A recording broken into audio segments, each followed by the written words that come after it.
우리에게 주신 말씀 함께 소리내어서 합독해 보시겠습니다. 보라, 내 언약이 너와 함께 있으니 너는 여러 민족의 아버지가 될지라. 이제후로는 내 이름을 아브라함이라 하지 아니하고 아브라함이라 하리니 이는 내가 너를 여러 민족의 아버지가 되게 함이니라. 아멘. 창세기 17장 4절로 5절의 말씀입니다. 신앙이란 미래를 걷는 오늘입니다. 신앙이란 하나님께서 주시는 이야기입니다. 이런 의미에서 사순절은 하나님과 함께 걷고 있는지, 오늘을 넘어 내일을 살고 있는지, 하나님의 이야기를 지속해서 듣고 있는지 확인하고 점검하는 시기라고 할 수 있습니다. 사순절은 하나님이 설정해 놓으신 미래로 발걸음을 내딛는 훈련 기간입니다. 여러분은 이미 사순절이라는 훈련소에 입소한 훈련병입니다. 훈련병들은 새로운 삶의 방식을 수용해야 합니다. 지나간 것들에 대한 여러 가지 규정에서 벗어나야 합니다. 현재까지 소중하게 생각했던 것들이나 두려워하던 것들에 대해 정신을 빼앗겨서는 안 됩니다. 만약 그렇지 않으면 교관으로부터 혼쭐이 나게 될 것입니다. 인간이 추구하는 합리성으로는 하나님의 이야기를 이해할 수 없고 받아들이기 어렵습니다. 합리적으로 타당하지 않은 것은 믿을 수도 받아들일 수도 없다는 것이 이방인들의 수용 태도입니다. 여러분이 하나님께 가까이 나아가려 할 때 어렴풋이 알고 있는 지식이나 판단력이 길을 가로막고 나아가지 못하게 할 때가 있습니다. 그렇습니다. 하나님의 이야기는 인간의 이성과 합리성을 초월합니다. 이를 초월하지 못하면 하나님의 기적을 체험할 수 없습니다. 특별히 죽은 자가 살아났다는 부활에 대한 생명의 진리를 수용할 수 없습니다.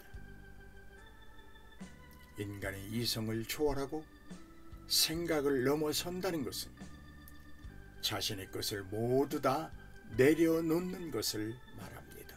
지식도, 경험도, 체험도, 어떤 것들도 다 내려놓아야 합니다. 다시 말해 자신이 살아있는 한 하나님의 기적은 다른 사람의 몫이 되고 만다는 말입니다. 사랑하는 여러분, 다 내려놓을 준비 되셨나요? 사순절이 의도하는 바가 이것입니다. 내려놓으십시오. 걱정도, 근심도, 고난도, 고통도, 혼란스러움도, 심지어는 꿈꾸던 것들도 내려놓으십시오. 그리고 주님과 함께 골고다를 향해 나아가십시오. 구레네 시몬이 지었던 십자가를 대신 지십시오. 그 십자가는 주님이 지시고 가던 십자가입니다. 아브라함이 되는 것, 일개 개인이 열국의 아비가 되는 것, 그로 인하여 민족이 심히 번창하는 것은 오직 하나님 안에서 가능한 것입니다.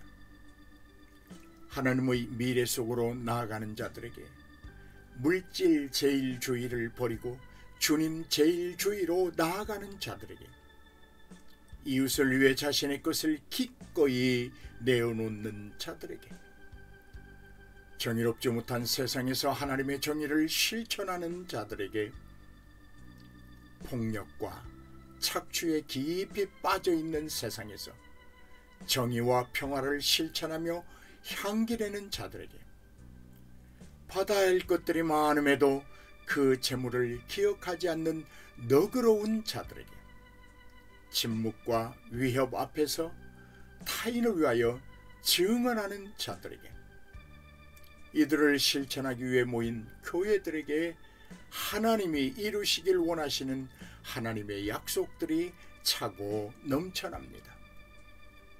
사랑하는 여러분, 하나님의 이야기 속에서 이런 기적은 어떠신가요? 임신하지 못하던 여인들의 아이를 가지는 기적, 죽음을 이기고 다시 사는 생명의 기적, 쓰리고 아팠던 상처가 치유되는 기적들, 버림과 멸시와 소유의 현장에서 화해의 꽃이 만발하는 기적들, 노예들이 자유를 누리는 세상, 이러한 기적들이 여러분의 주변에 일어나기를 원하지 않으시나요?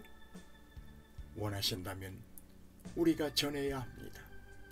부활의 증언자가 되어야 합니다. 개개인이 지닌 특별함으로 저마다의 고유한 방법으로 주변의 모든 사람에게 전해야 합니다. 사순절입니다. 과거를 모두 버리십시오. 그리고 미래를 걷는 오늘을 충실히 사십시오. 소중하다고 느끼는 현재의 안일함을 쫓아버리십시오. 하나님이 주시는 새로운 미래를 전망하십시오. 자, 나아가십시다. 미래로 시작합시다. 부활의 증언을 기대하십시오.